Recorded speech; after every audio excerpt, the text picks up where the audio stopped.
Hey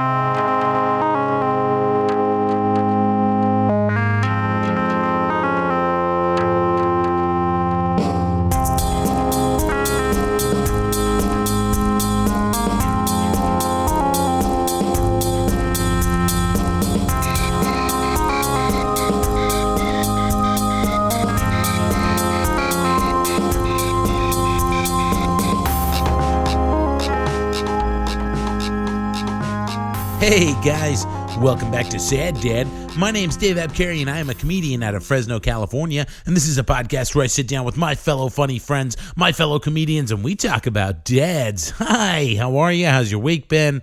How's your quarantine going? It's not a quarantine, it's a shelter in place. We're not, it's not like martial law out there, not yet, huh? Yeah, we're doing okay. We're holding up. You good? Oh man, I've been trying to not lose my mind. I got the new Doom game, the new Doom Eternal game. I beat that. Unfortunately I've beaten it, and that's one less thing for me to do. I can go back. There's still things I can do. I can, there's like collectibles and stuff in it. I can do that. I've been trying to paint more. I rearranged my house so that I can paint more. I actually put up a video of me doing it on my birthday. Oh yeah, this is I had a birthday March 22nd. That was also the 2-year anniversary of Sad Dad. Yeah, we've been at this thing 2 years, you guys. Holy shnikes. Look at that. I'm real proud of this podcast too. Man, it just kind of like came. I should have mentioned it last week, but I just wasn't thinking about it because the world was burning down. I mean, it's still burning down, but it's the new normal. So at least we're gonna. Have you guys been watching? Did you guys watch Tiger King? Shit was wild, bro. It was crazy. But yeah, I don't know. I'm just watching TV. Just getting into it. I don't know. I don't really. I'm so bored. Just all over social media. So yeah, I don't know. Check out my painting video. I'm gonna paint some more. I'm gonna try to do that some more. I don't know. A lot of comedians are doing like live video stuff. I think it's good. Like, I think it's good as a comedian to like keep your chops up, but I don't know who's gonna watch who's going to watch a bunch of like stand up, on a live stream. I guess people are doing it. I don't know. But it's like you can also like tune into like HBO and Netflix and Showtime and watch, like professionally. I guess, I don't know. I have a lot of friends that are doing it. They seem to be having some success at it. If you want to watch me and my friends tell jokes on a live stream, let me know.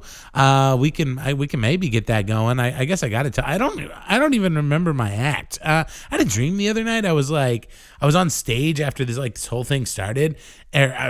Ended, and it was like my first time on stage, and I didn't want to talk about the coronavirus, and I didn't want to talk about like quarantine because I figured that was like hack. Everybody's going to have a bunch of material about that. And like, who even wants to hear more about that? You know what I mean? Like, that was this is my fucking dream, I'm thinking, so I didn't want to like tell any jokes about fucking quarantine, but then I also didn't like write any new jokes, and I was like, oh, well, then everybody's going to know I wasted all of this time and I didn't write any new material, and I just froze on stage, and then my feet turned into snakes. It was a weird dream. But I don't, I miss stand-up. This is the longest I've ever gone without like, I used to get antsy if I didn't get on stage for like 2 or 3 days. I'm like, oh, I'm gonna lose it.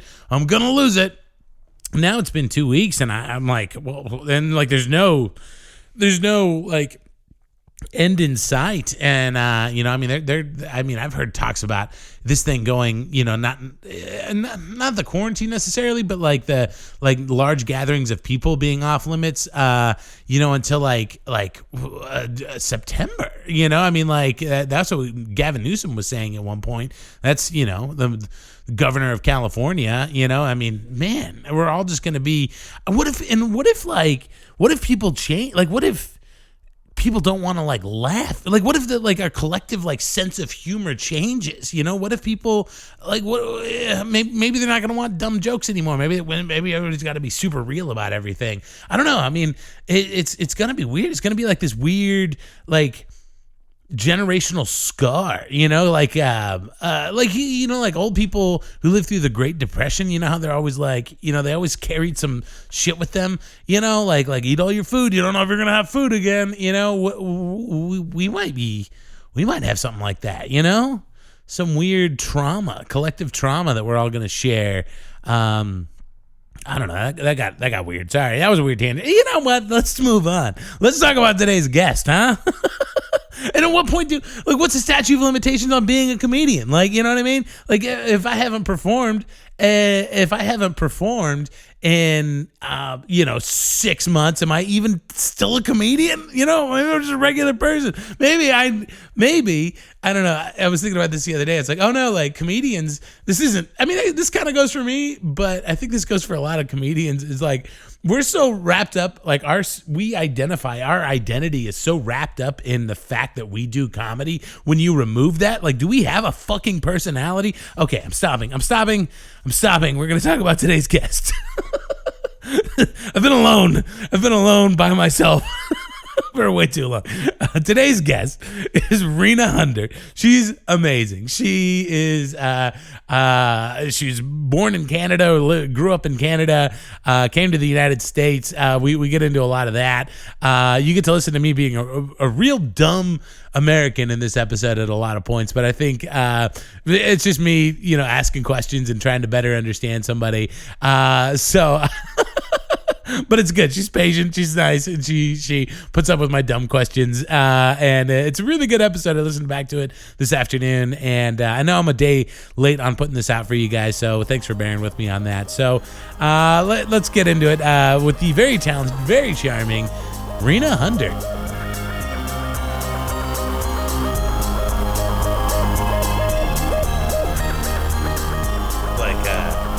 Spying. She's like spying on the.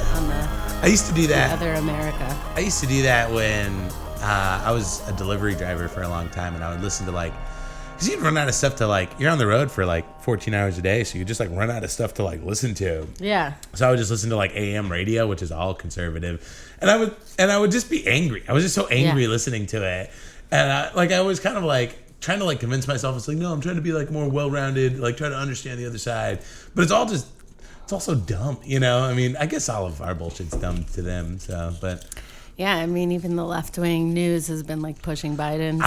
I was listening to an NPR interview yesterday, and it was with De Blasio, and the mayor of New York, and he endorsed Bernie Sanders.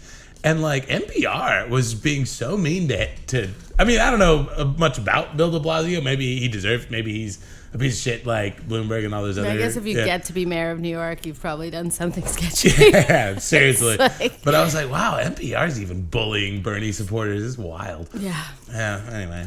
Yeah, that is weird. You'd think at least NPR. Yeah. Because they're public funded.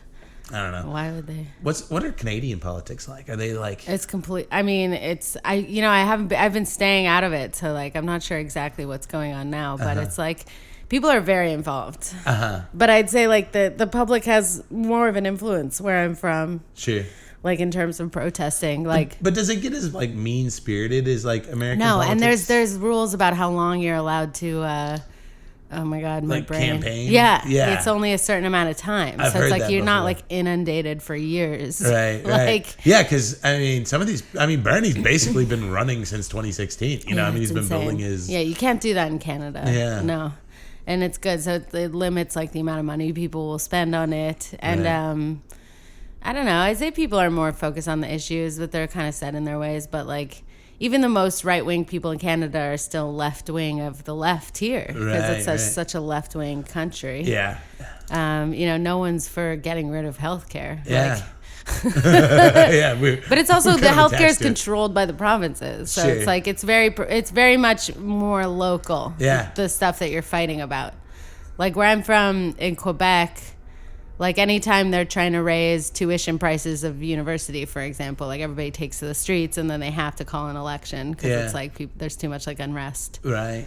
So yeah. So the people kind of have more power there. I'd say. That's kind of cool. Do they How unrestful is the unrest? Are they like it's very unrest. Do yeah. they like flip cars and light shit on fire? I Kind mean, of unrest. Certain protests are like there's like a protest every Really year. save that for after hockey games. Okay.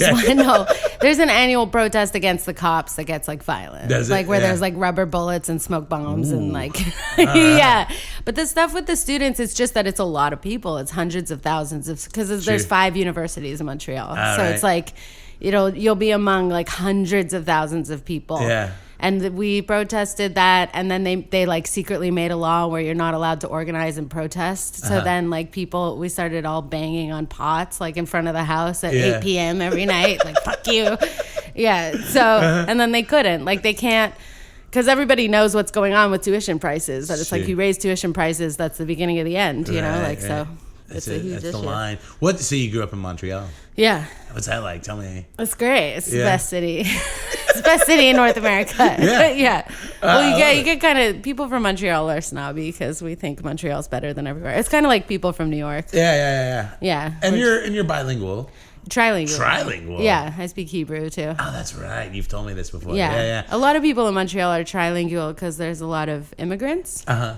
So you have to learn English because it's North America, and then you have to learn French. Right. And then you have like whatever language is your like immigrant language. Is it weird? It's funny because I saw it happen to you last night, and I'll bet it happens often where like speaking French is almost like a novelty. Yeah, like juggle. You can juggle? Do it. Pretty much, yeah. Show me. That's what it seemed like. Yeah, but then I have to like explain to them like, no, I'm an Anglophone. Like I'm not French. I speak French because I'm from Quebec, but there's like an Anglophone minority in Montreal that's like kind of like a small town within a big city. Yeah. So like if you grow up Anglophone in Montreal, you kind of know all the other English-speaking people just by proxy. I see, yeah. Because it's like a few 100,000 people inside a city of 3 million.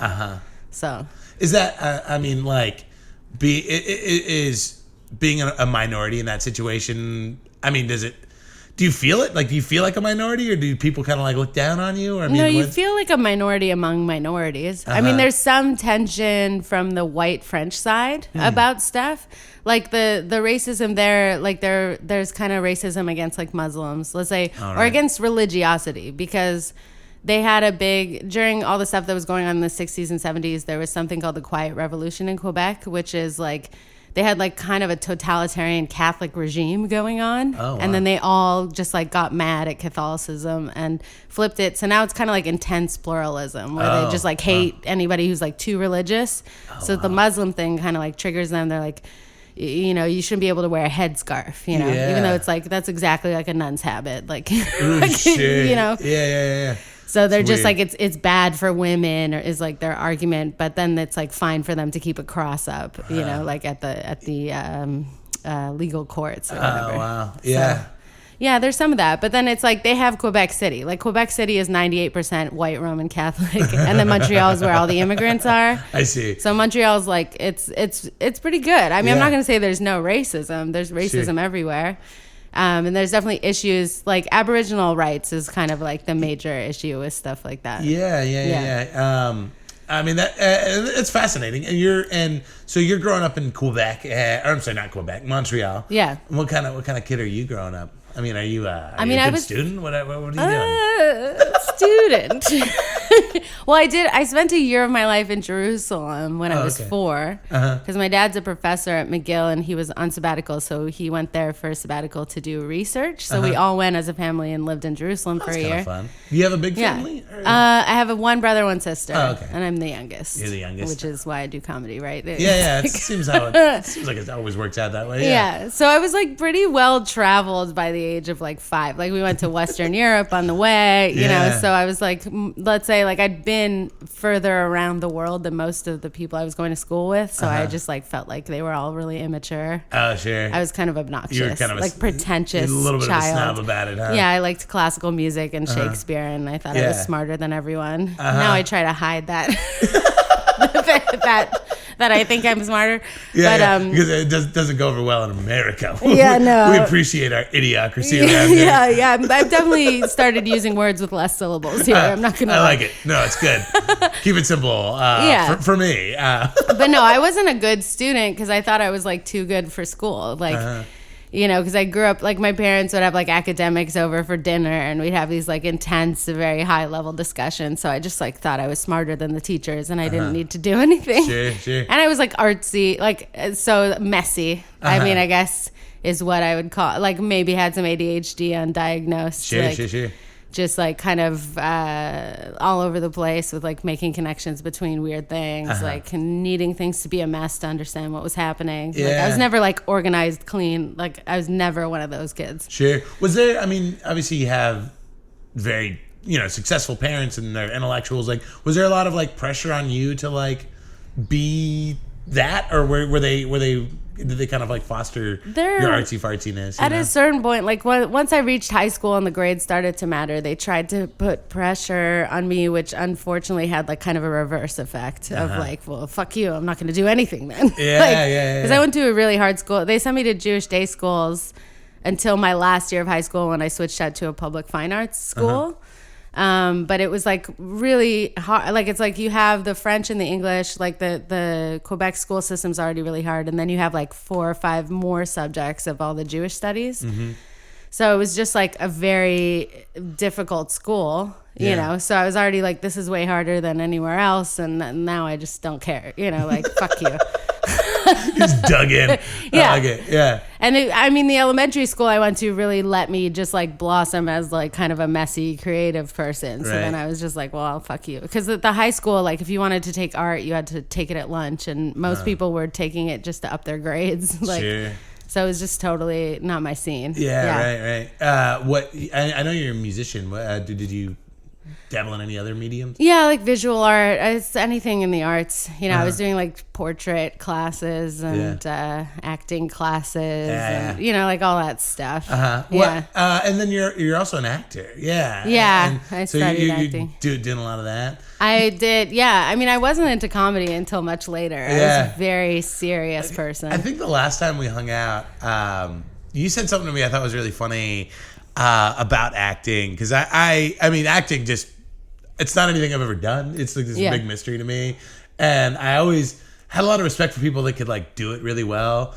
But you sort of, like, demystified that. What did I say? It was so... It's like they're just reading words. Like, they're just saying words like they're words. Yeah, saying words like you're saying words. Like a person. It's not that it's not rocket science. Yeah. And I was like, wow, Rena really ruined that for me.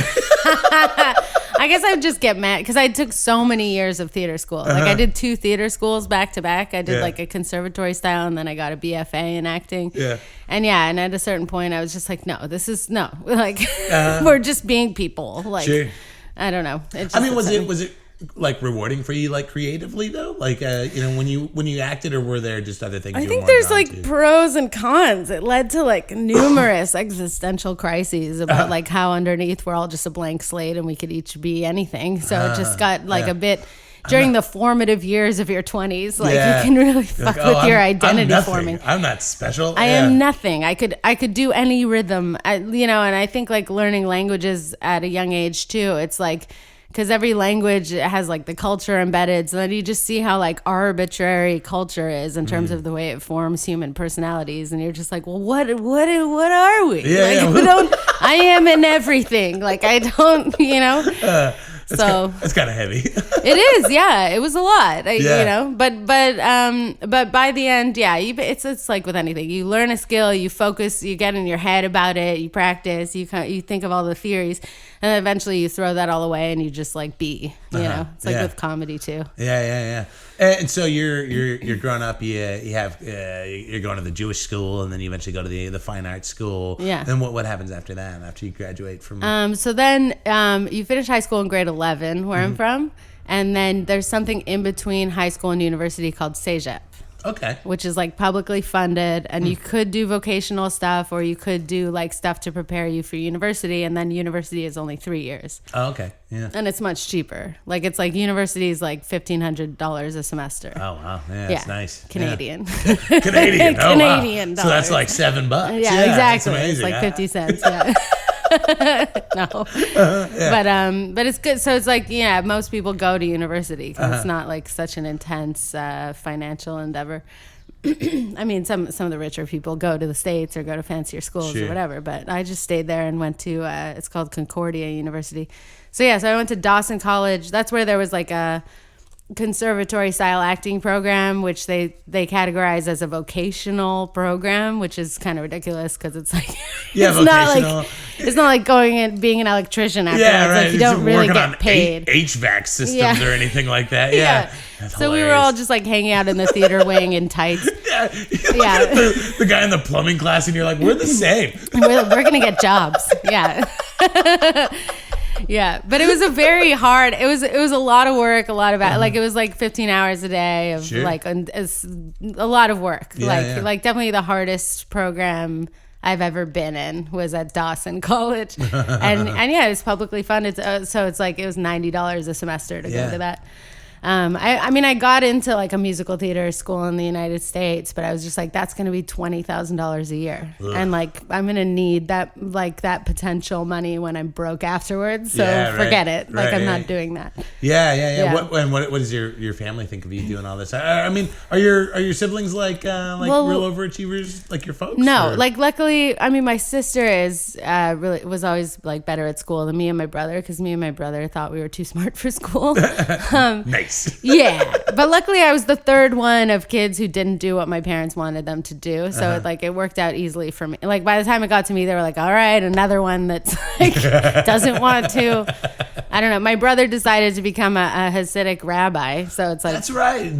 We've talked about that before. That's fascinating. Yeah, he has such a different life than completely. Yeah, because he lives in Israel too, right? He lives in Israel. Yeah, he's the head of a yeshiva, and he's getting his PhD as well, and he also might become a congregational rabbi too. That's amazing. Where he's living. And I think where the conflict is your parents are like secular intellectuals, right? Like, and your brother is now very religious. That's where Judaism's really complex, because it's like it's so postmodern. Like it's just been shattered into like thousands of different categories, you know. So it's like your parents often want you to be exactly the same category that they are, which is like very particular. Like my parents they're like traditional agnostic, academic. So it's like they're very into like upholding the traditions. Right. I guess my father calls it filial piety, which is kind of like a word for ancestor worship, but it's like you do it because they did it, so you're like paying it back by bringing it forward. I mean, I don't know, like there's maybe this is something for you too, but like there's something about like me, like I didn't grow up like, I mean, I'm Armenian, and there's a whole Armenian orthodoxy of Christianity, and I didn't really grow up in that. But there's like a weird like resonance when like whenever I go into like an Armenian church, like there's just like a weird like something about it like kind of vibrates on a wavelength I didn't know that I had. Yeah. And I think that's got to be some of what's going on with your folks. It's like there's this weird. I'm not connecting with the religion. I'm connecting with the culture. Yeah. And it feels kind of nice, you know. And I imagine that's probably a little what's going on with your folks. Yeah, it's kind of like what Jung thought was going on, which is like that you identify more with your group or something. Yeah. Or there's something like spiritual going on there. I don't know. I mean, I still think because of all the acting training that it's fairly arbitrary. It's just I happen to be born into this group, so this is the group that sees me as one of theirs. So this is where I feel mostly like I'm part of the thing, you know. Right.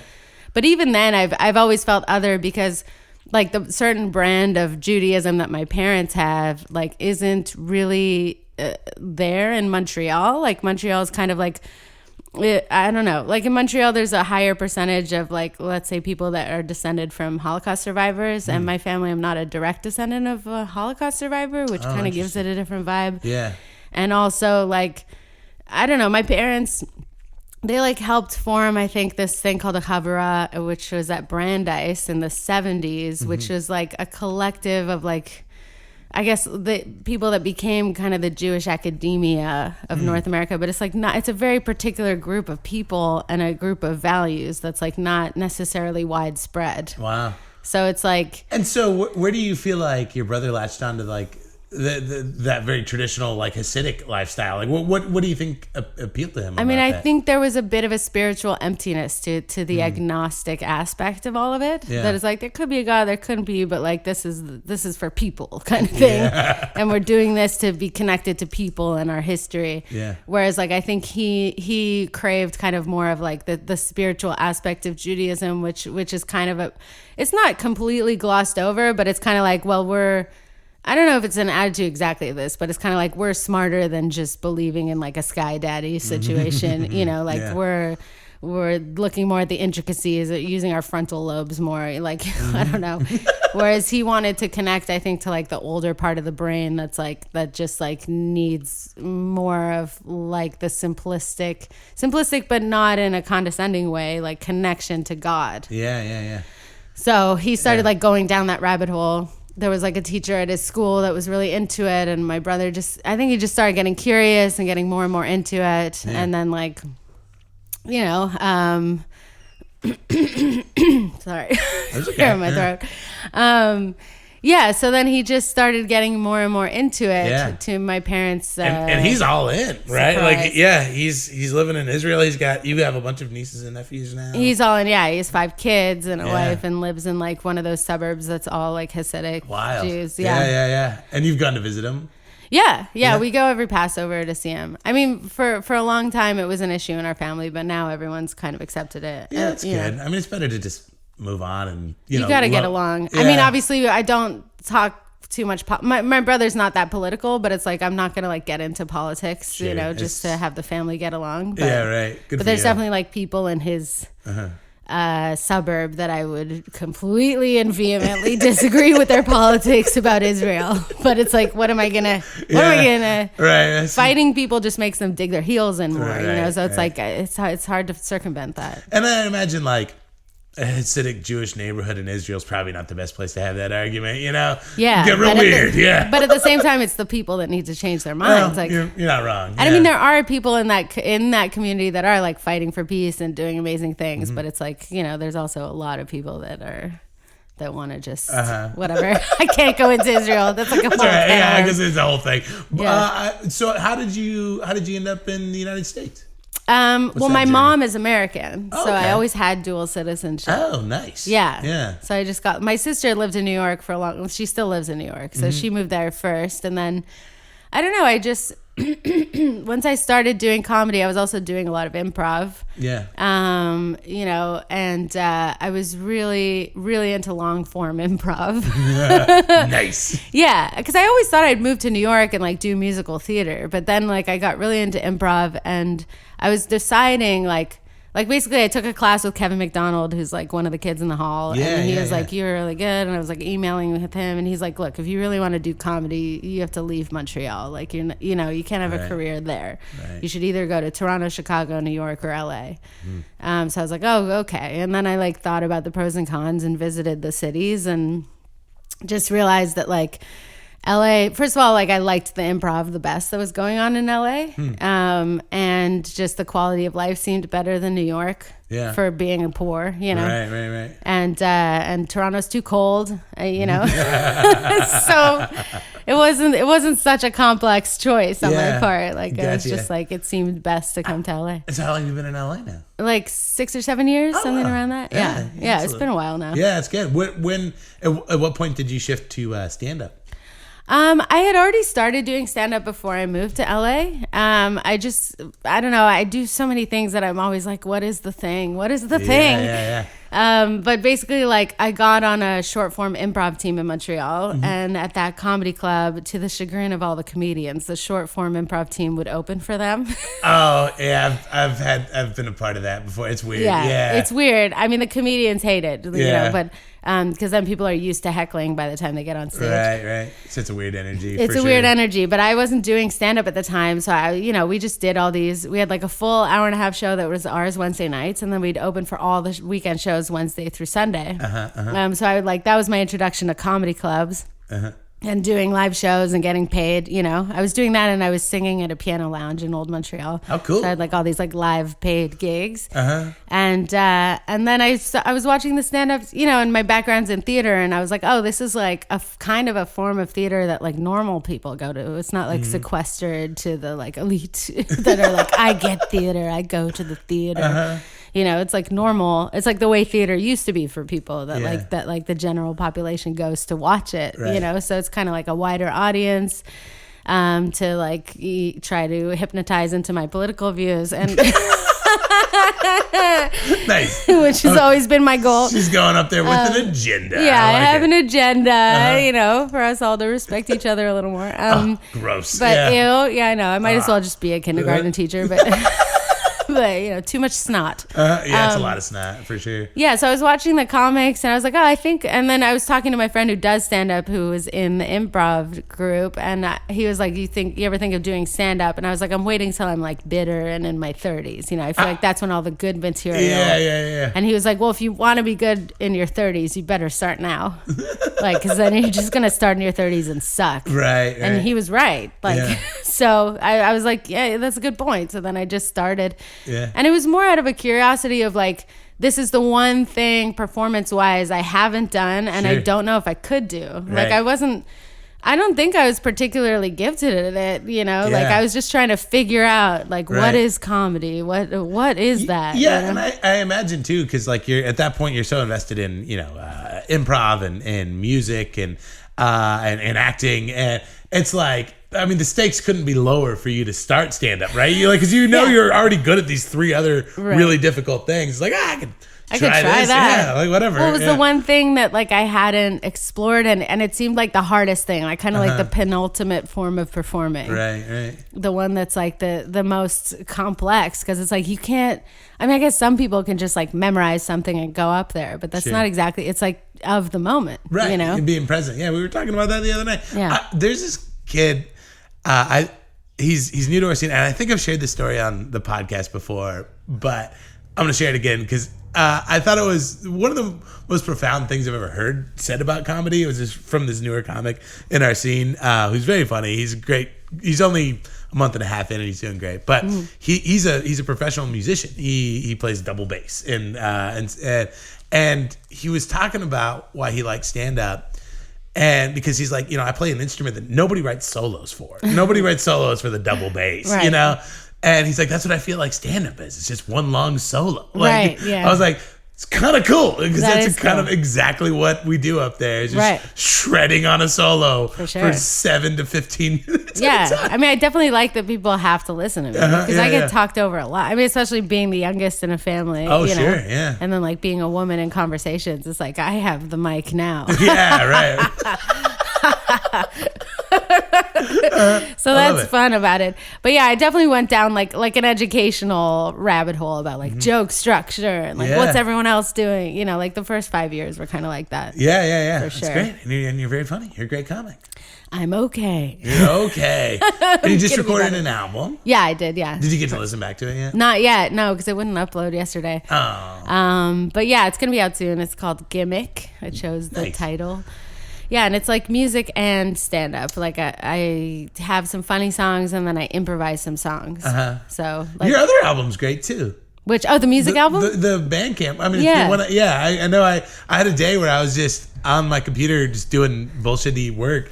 And I just had it on in the background. I was like, this is really good. That's cool. Yeah, I listened to the whole thing. It was fantastic. Yeah, I had that year. I was like, I'm gonna write a song a week, and I did maybe up to like 10 songs or whatever. And I was like, I'm gonna record them for real. Yeah. So I just like did it with my friend. That's great. Yeah. Way to go. Yeah, it's cool. Nick and I are also gonna record a music album together soon. Yeah. I didn't realize Nick's a musician. Yeah, he is. Yeah. So we wrote some. We sound good together. Like our voices harmonize well. Yeah, it's kind of cute. That's great. They're pretty wholesome. The songs. They're like cheesy folk rock. Are they really? Yeah. That's fun. Yeah, because we did this podcast for a little while called Two Little Ditties. Two little ditties. Two little ditties. Yeah, exactly. Yeah. So we like picked a topic and then wrote a song about the topic and had a musician on that also just wrote a song about the topic and like played the songs. Yeah. That's great. Yeah. So now we're up to like 10 songs. So we're like, okay, it's time to record an album. Yeah. 100%. Yeah, so that's our next. Now that we finished the pilot, we're like gonna do that. Yeah, that's great. And talk about that. Jonald. Yeah, yeah. Jonald. Yeah, I guess I have this habit of like setting weekly goals. I was gonna say. Yeah, and now that it occurs to me, I mean, I think it's a good way because it's not too much, not too little. Right. Like doing something every day is hard, but once a week is fine. You know. And then, before you know it, you've accrued a lot of work. Right. Because time just kind of flies at a certain point. But yeah, we decided to do one comedy video a week. Me, him, and our friend Travis Alvarez. We just kind of like found each other. I don't know. Because ever since I moved to LA, I was like, I need to make video content, but like I need to find the right people to do it with, that like I jive with. And it took like 6 years to find them. But then we're like, okay, we all kind of click in terms of like our weird out there humor in terms of what kind of videos we'd want to make. So yeah, so we just decided, like Travis said Jonald by accident. I think he was trying to say Donald, and I was like, that's our name. And I like that there's no explanation beyond that. It's not. It's just John and Don. I mean, like it's like something Travis said accidentally, you know. Perfect. But I was just like, I like that, and they were like, yeah, we like that, and then that was it. It's like, great. Yeah, once we all agree on something.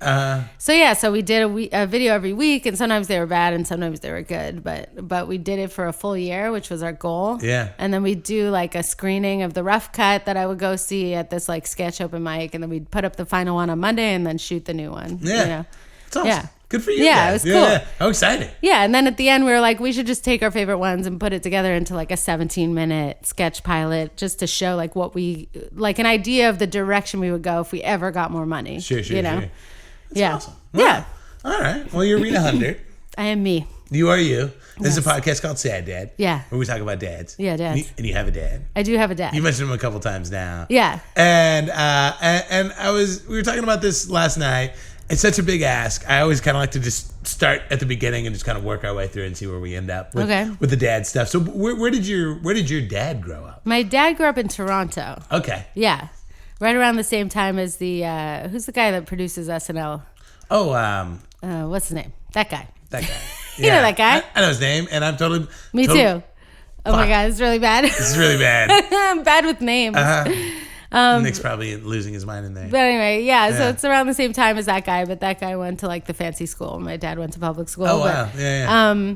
Yeah, he grew up in Toronto back when Toronto was like a smaller town than it is now. Toronto's really like blown up since then. Is it? Why is that? I mean, like some industry move in, or Montreal started making like language laws, and so a lot of the companies left because they didn't want to operate in French. Oh, wild. Yeah, that's Canadian politics for you. Yeah, that's fascinating. Language politics. So they all moved to Toronto. A lot of, moved their head offices from Montreal to Toronto. Oh, wow. Yeah, Montreal kind of shifted as being the main city to being just like the coolest city in the world.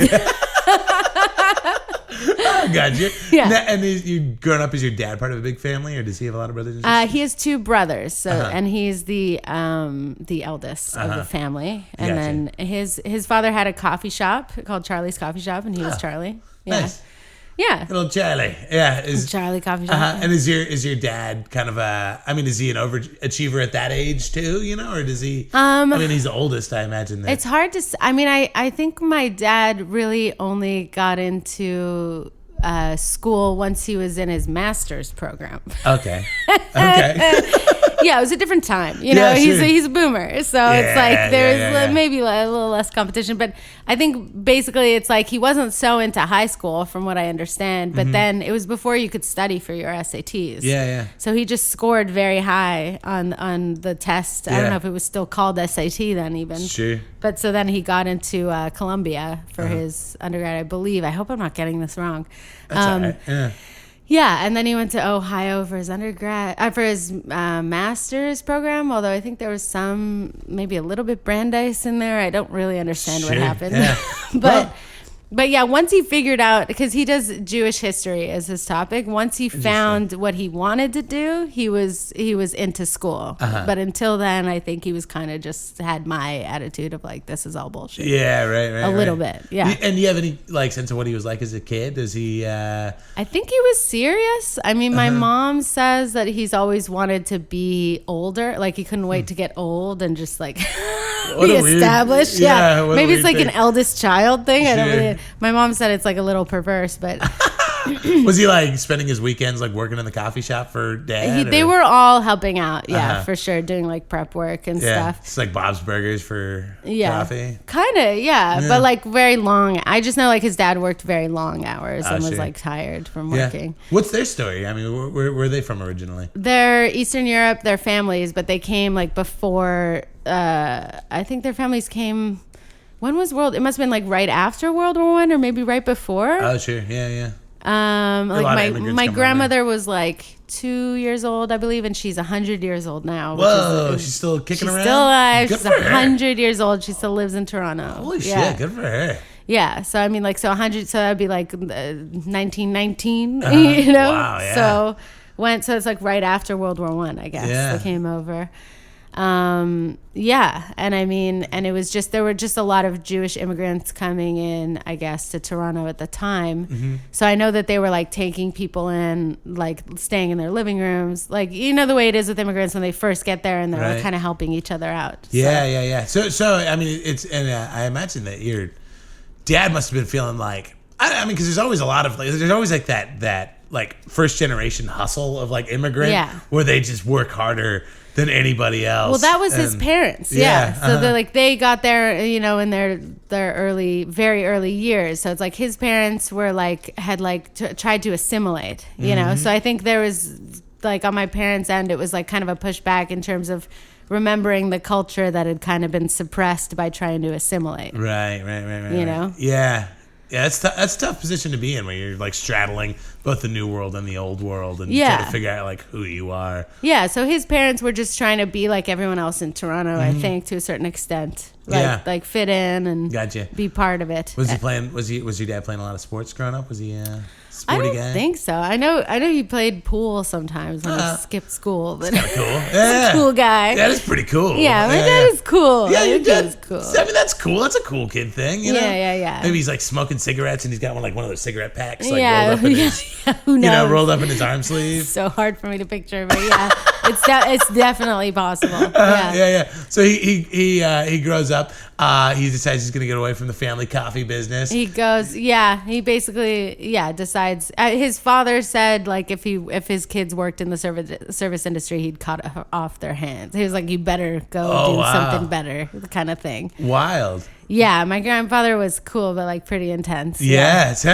Yeah. Chopping off his children's appendages. But no. Yeah, he's just, he's like very smiley, but also intense. He was, yeah. Did you ever? I mean, obviously, I'm sure you met your grandfather. What Yeah. was he like with his grandkids? Was he? He's great. Cute. Yeah. A little less intense. By huh? the time I knew him, they were living in a condo with a pool. Sure. And he'd like throw pennies at the pool, and we go get the pennies kind of thing. Yeah. That's kind of fun. Yeah. Yeah. But my sister actually has this story about him that like when she was dating her first long-term boyfriend, he put a bullet down on the table and passed it to her and said, if he ever hurts you, just mail this to me and I'll know what to do. Jesus. Whoa. That's. Yeah. It's like intense. Oh God. Yeah. And there was this big thing in Toronto at my grandfather's generation that like they tried around the time of World War II, they tried to put up a sign that was like no Jews in the park. Oh, But then like a bunch of he was an athlete. He was like a swimmer. So he's a big guy, like over 6 feet. Yeah. And him and like a lot of, or like, I guess every Jewish man of that generation says they were there. So like, who knows? But Sure. but they went and like beat up anyone that tried to keep the Jews out of the park. Oh wow. Yeah, Oh, that's and like kind of- took back the park. Yeah, and it was fuck in yeah. the news. I love that. Yeah, it was cool. And so, so for your dad though, I mean, obviously his parents are trying to trying to assimilate, and your dad's kind of having this like weird awakening about He wants to bring back the culture of, I guess, the grandparents. What's there to be uncovered, what's there to be sustained. I guess. Gotcha. And so he goes into Jewish studies. Yeah. Did your grandparents feel a certain way about that, or did they understand it? I think they were proud. I mean, like, Mm-hmm. they were never they were never into like hiding the Jewish thing. Sure. I don't know. There's a certain amount of like Jewish American princessiness about my grandmother.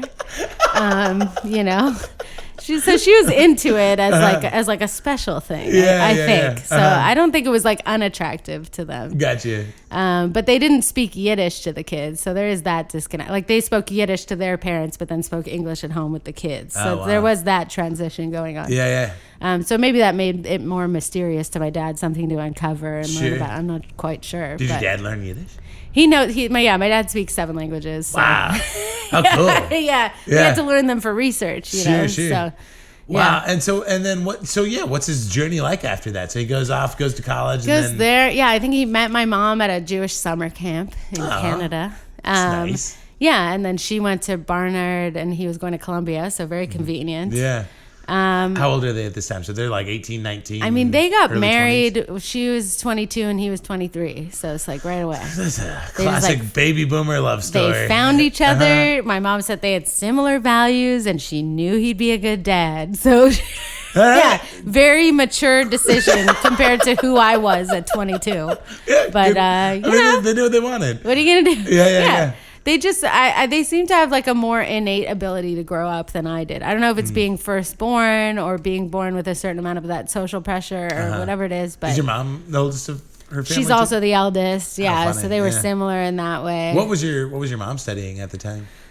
She went to social work, so she actually does counseling for students at McGill. That's what she does there. Yeah. So she got her master's in social work. I'm not sure what her undergrad degree is in, but I'd assume it's related. Yeah. And so your dad, once he gets his degree, he's just flying all over the world. I mean, he went. Well, then he did his master's, and then he did the PhD. Wow. And then I think PhD, good for him. Yeah, and I think for some reason they were in Israel or something at the time, and McGill was founding its Jewish studies program. So McGill was one of those universities that for a long time didn't even allow Jews to attend, I think. Whoa. And then it's totally reversed in the 70s, and they were founding a Jewish studies department. So they flew my dad in to like discuss if he would be a right fit. So that's how they ended up in Montreal. It was totally arbitrary. Oh wow. Yeah. It was just where the work was. They thought maybe they'd end up in Israel, I think. Like, really? Yeah. I mean, things were different. There was more potential for maybe things to go well in Israel, I think at the time, or I don't know. But the 6-Day War was obviously not a good Yeah, again, I can't we can't. Yeah. But you know, they're definitely left wing in their politics about Israel. I guess I could say that. Sure. Like they're pro peace and they're humanitarian. 2-state solution, is that there? Probably. I mean, I don't know. I think it's really complex growing up in that generation too, because they just seen so much more of the direct residual effect of anti-Semitism. So there's kind of some knee-jerk reactions that are never not going to be there. Yeah. Whereas I've been like pretty much sheltered from it. Like right, because I imagine the Holocaust is peak.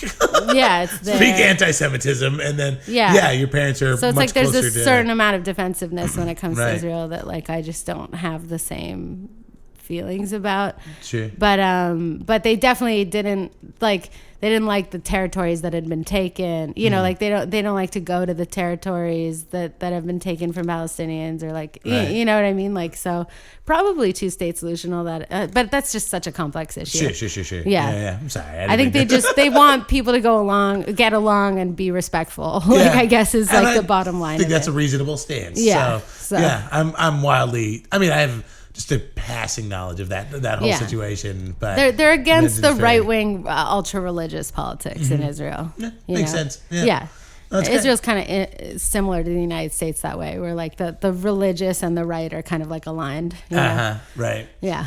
How long were your folks married before they decided to like start the family, pull the trigger? And a long time. Really? I think like I don't want to say 10 years, but like maybe like 8 years. My brother's 7 years older than me, and my mom had me at 36, so she would have had him at 29. So that's like 7 years before. Yeah. Yeah, they waited till like I think things were settled in terms of jobs. Yeah. Good for them. Yeah. Yeah, they're very responsible. Again, Yeah. like something that I'm like, you in your 20s were like 20 years older than I was. And you have like 9 children, right? No. No.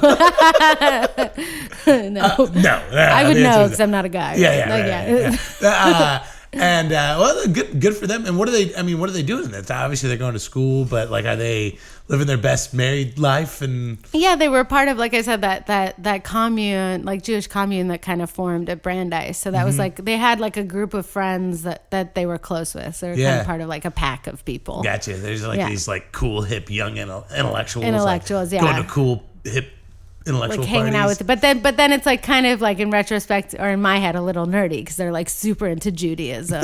You know, like yeah. So, that's your thing, huh? They're into it, yeah. Cool. But it's like at the time it was kind of newer, like kind of breaking the mold to like go back and be into it again. Right, you know? because they're right at the bleeding edge of this whole movement back towards like Judaism and Jewish studies and So I guess I kind of see how they would be like the cool kids on campus. Yeah, you know? And then my dad, I mean, also his work is a little bit reactionary in terms of like he studies 18th century Poland and he tries to like highlight sometimes the times when the Polish people and the Jews got along because a lot of that's been washed over with the trauma. I see. You know, so he's like, no, history's long and it wasn't always like that. Right. You know what I mean? So that's kind of interesting. Good for him. Yeah. He's trying to, just remind be like, us of the good hey, stuff too. Like, and also just like that life is more complex than good and evil. You know, like the gray area. Right. Yeah. So was your mom right in that was your dad a good dad and did he live up to your mom's expectations? Yes, definitely. Yeah. So He's a great dad. How did you? Because you have an older sister. Yeah. Right. Older sister, older brother. She comes along. Yeah, and they were pretty close in age, and then like 5 years later, it was me. Gotcha. So I got to be like really the baby. Yeah, what was that? Was that an accident, or were they like, "Oh, time's ticking. If we want one more, we got to do it." I mean, my dad wanted to keep going after me, but my mom was like, "No, I'm good." Good. But I think he maybe had convinced her to have. I'm not sure. I mean, it's obviously harder for the woman to have a kid. I mean, because that's what happened with my folks. I have an older brother who's 14 years older than me. Yeah. And then I came along, and like that, the whole thing was like my parents were closing in on 40. Yeah. And they were like, if we're going to do gonna this, do another one, we got to do it now. Yeah. Right. So yeah. Yeah. No, I was definitely planned because they planned me for exactly when my mom at her new job would be eligible for maternity leave. Oh wow, that's they perfect. planned it, timed it. Yeah, if that gives you a window into the way my parents operate, that is like hilarious. The perfect window. They planned everything planned. Yeah. Yes. And so, like, for you, like, what's your dad like as a dad? Like, is he real involved? Is he real hands on? Like, what's he doing? He's a great dad. I mean, when like, you're a kid. he's got a bit of mystery to him, I guess, as most dads do. Sure. But yeah, he definitely sought to bring his intellectual curiosity home. Like every Friday night we would do like traditional Friday night Shabbat dinner, and then we'd discuss the Torah portion that was going to be read the next day at synagogue. And he'd just give like he'd tell a bit of the story, and then he'd give like a rhetorical question that one could pose from that story. Sure. And then we'd all like talk about that. Was he able to like contextualize a lot of what was going on? You know, I mean, I assume like as a historian, he probably had some interesting perspective on some of the allegorical parts of the Torah. I mean, was he able to like share some of that insight? For sure. Yeah. And I mean, and then it's like I've been lucky enough to have that insight in my background, which now invariably frustrates me about the world, that there's such a lack of historical perspective on what's happening. People, I mean, and that's what I learned from him. People love to gloss over history with grandiose statements that are motivated by what's going on emotionally with them at the time. Right. Which doesn't necessarily apply. It applies sometimes not. Like things have just shifted a lot back and forth, even within Judaism, women's rights, let's say in Judaism, or like the fact that like Islam is responsible for the advent of universities, like a lot of like random, like there were times when it wasn't so dogmatic. And it's just, everything's just more complex than people's brains allow. And it gets frustrating. For sure. Yeah, absolutely. I mean, this is nuance and I was going to ask you, because the part of the show where we kind of like bring it in for a landing, and I was gonna ask you for a dad, and you said you had 2 dads. Well, I had 2. Yeah, the first one's not exactly about him. It's just like a funny story. So you called your sister and everything. I love. Yeah, that. so she remembered this story, which is I wasn't alive for this. But we called our dad Abba, which is like the Hebrew word for dad, I guess. Which was also super weird when I watched, what was that Jesus movie? Oh, Passion of the Christ. Passion of the Christ, because he's speaking Aramaic and he calls God Abba. And I was like, that is fucking, it's like if you saw him there and he was like, Daddy. You know, it's fucking weird. Really weird. Oh, real quick, Lorne Michaels. Oh, that's it. Yes, Lorne Michaels. That just popped into my head. Lorne Michaels. But yeah, so my brother was like in the sandbox and called my dad Abba, but like the other kids didn't know that it was the Hebrew word for dad. So then all the kids just started calling him Abba. So that's the funny story. Yeah. They're like, Abba. Your dad's like, I don't know what to do with this. Yeah, this is not, I'm not responsible for those ones. Yeah. Hilarious. And then the story I had, which is like, I don't have proof one way or the other about this, but That's like, okay. It's very recent, which is that like my father's the kind of guy who like will do nice things, but doesn't want people to know he's responsible for them. You know what I mean? Just wants it to go seamless so he can watch the results of the, you know, like he'd always be like, your mother would love it if you did this, you know, and like, just like keep it at that. Yeah. So I recently went to see them in San Diego. Like he booked a conference there just so I could go meet them in San Diego, and we stayed at this hotel. And they got there, and my mom was surprised that they had this like amazing room with like a 360 view of the sunset. You know what I mean? Yeah. And I could just see like this twinkle in my father's eye that like potentially he had done that deliberately, but I have no proof either way. Yeah. I don't know. But it's definitely his MO. It right? seems like something he would do. Yeah, because he'd know that it would make my mom really happy. That's great. Yeah. What are your parents doing now? Are they still teaching? Are they They're retired? still, yeah. My dad's still teaching. He's working on a new book about this kind of Jewish cowboy guy. Cool. Yeah. Yeah, who like rode around. He was like a wine merchant riding around in his horse, and he found these like manuscripts that have never been dissected academically of his memoirs. So he's going through those and working on a new book about that. Cool. Yeah, that's amazing. Very cool. Yeah. And my mom's still doing counseling. You know, she's reduced her hours a bit, which is nice. So it's like a little bit less stressful. But they're both still working at McGill. Good for them. Are they going to retire in Montreal? Or are they going to like move to I Cuba? don't know. You were telling me they're on telling vacation. them to go somewhere warm. Yeah, they're in Cuba this week, which Yeah. I'm really happy about because the Montreal winters are just brutal. Yeah. But it's reading week at the university, and my dad convinced my mom to go to Cuba. Yeah. Good for them. Yeah, it's good. That's great. Yeah.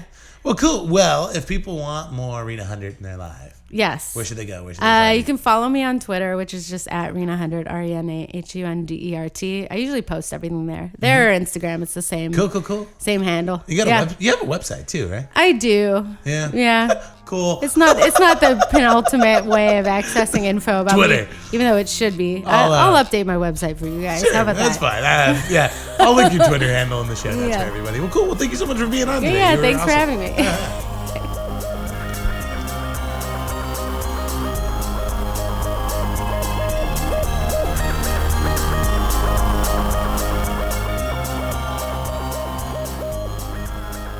And we're back. Rena Hundert, guys. Check out her stuff. Check out we talked about it.